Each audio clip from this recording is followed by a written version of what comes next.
Welcome to Global Tax Talks Tax in 60 Seconds. I'm Will Morris, and here are some things to watch out for in the coming week.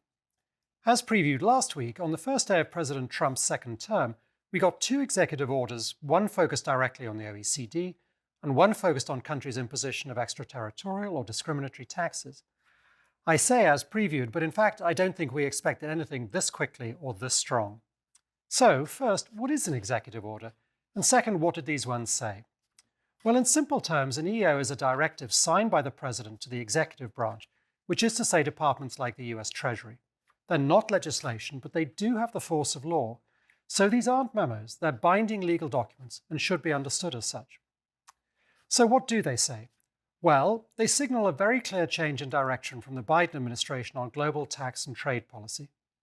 The first one takes aim at the OECD's two-pillar project, referred to as the Global Tax Deal, and essentially says that any previous US agreement to the project no longer works, is no longer valid. The second EO, which is broader than tax, includes reference to a retaliatory provision of US tax law, Section 891, never before used. Now, if triggered, this could double the tax rate imposed on the US income of companies and individuals of foreign countries whose laws are found to discriminate against US citizens or companies. And note, while not completely clear, individuals may include non-US citizen employees and executives of companies who live and work in the US. Both of the executive orders direct studies to be delivered on or before April 1 of other countries' taxes to determine whether they are extraterritorial or discriminatory, and then to recommend options the US could adopt to address them. So, what does all this mean? Well, we don't know yet, and don't believe anyone who says they do. As I said last week, Pillar 1 is dead, so this is really about Pillar 2, and primarily the UTPR, and perhaps the DSTs that spring to life with the demise of Pillar 1. There's been fevered speculation in the tax press about what will happen, but I'll repeat, no one really knows what the outcome will be. However, we do know a couple of things now.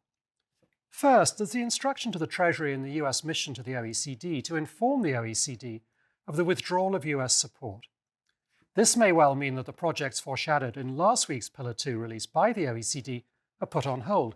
Going forward, this will not be business as usual. Second, Jason Smith, the chairman of the House Ways and Means Committee in the US Congress, has reintroduced legislation first introduced in 2023. This legislation would raise taxes by up to 20% on businesses from countries that impose taxes that are extraterritorial, e.g. the UTPR, or discriminatory, e.g. DSTs, on US businesses. Some variant on that will now clearly be very seriously considered.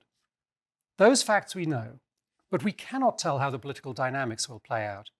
The initial EU and OECD responses were measured, but if, for example, tariffs enter the picture, tensions may rise. Also, we don't know what the recommendations from the Treasury and other departments called for in the EOs will say.